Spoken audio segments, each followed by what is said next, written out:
आज हम एंट्री देखते हैं, अगर हम पूछें कि मेन दरवाज़ा क्या था ताजमहल में घुसने का, तो आप और हम हमेशा जलाओ खाने वाले दरवाजे को कहेंगे, ईस्टर्न गेट और वेस्टर्न गेट जो कहलाते हैं कि ये हैं जिससे घुसते थे।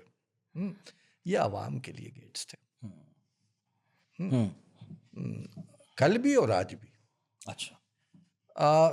बादशाह सलामत जब आगरा फोर्ट से आते थे तो वो इस लैंड रूट से नहीं आते थे, तो जमुना वो से जमुना से आते थे। हाँ। तो जमुना नदी से जब वो पहुंचेंगे तो आपको सबसे नीचे क्या मिलेगा? रेड सैंडस्टोन वाला प्लेटफॉर्म। अगर आप आज भी जाके देखें तो आपको उसमें दरवाजे मिल जाएंगे। हाँ बिल्कुल है, बिल्कुल उसमें दरवाजे हैं जो अब लकड़ी से बिल्कुल अब लकड़ी से बंद कर दिए गए हैं, बंद कर दिए गए हैं, उसमें ताले पड़े हुए हैं।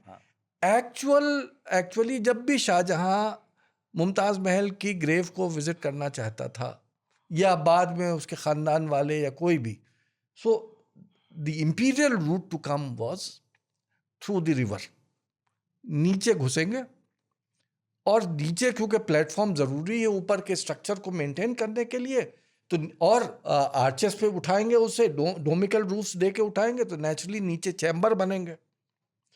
जो चैम्बर बनेंगे उसमें जब इनका उर्स होगा, फकीरों को खाने खिलाए जाएंगे, सामान रखे जाएंगे, तो वो फिर अलग अलग स्टोर रूम में। और आपको यकीन ना हो तो आज भी आप फतेहपुर सीकरी में चले जाइए, जामा मस्जिद के नीचे जो प्लेटफॉर्म है, वो मैंने तो अभी कुछ साल पहले तक देखा है कि उन नीचे वाले जो चैम्बर्स बन जाते हैं उसमें कोई दरी वाला रग बना रहा होता था, कोई दुकान वाला दुकान रखे ये वही होता 22 था। कमरे हैं ताजमहल के जिनके बात कर रहे हैं, 22 कमरे हैं, जिन्हें कहा जा रहा है फिल्म में भी और हर जगह की खोले नहीं जाते, दिखा दो खोल के। वो कुछ भी नहीं है, वो सिर्फ क्योंकि आपको कवर करना है। अगर दो काम है, अगर आप प्लेटफॉर्म उठा रहे हैं उसको पूरा सॉलिड कर दें, तो जरा सा अंदाज लगाइए कि अगर इतने बड़े प्लेटफॉर्म को आप सॉलिड करने चलेंगे तो कितना मलबा, कितनी ईंटें, कितना पत्थर आपको चाहिए होगा।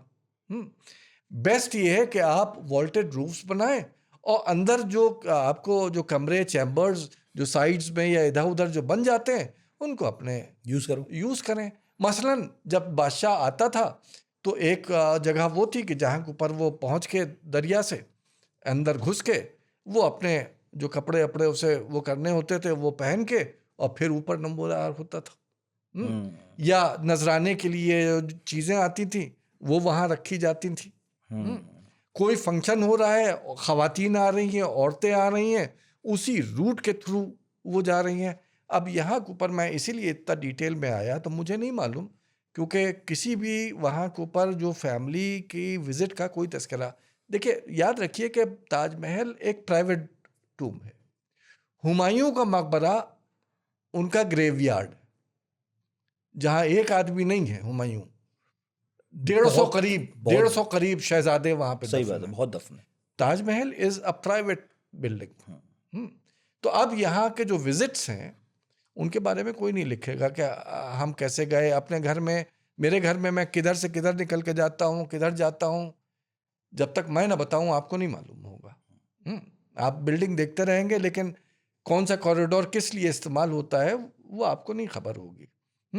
मेरा अपना ख्याल ये है कि जो ख़वातीन वहाँ के ऊपर मुमताज़ महल की कब्र की ज़ियारत के लिए या किसी ओकेजन पे जाती थीं, तो वो भी मंजर आम पे ऊपर पब्लिक पे नहीं आती होंगी, कहीं अंदर अंदर से इनका रास्ता होगा कि जो हो सकता है कि उस पीरियड में कोई दरवाज़ा या कोई ऐसा रहा हो जो ओरिजिनल ग्रेव तक जाता रहा हो, बाद में बंद कर दिया गया हो। ये कयास है मेरा। फिलहाल आज की जो कंडीशन है उसमें एक्चुअल ग्रेव तक पहुंचने का कोई रास्ता नहीं है। हाँ, मंतक, लॉजिक ये बताती है कि जो एक्चुअल ग्रेव है वो मार्बल प्लेटफॉर्म के नीचे नहीं है।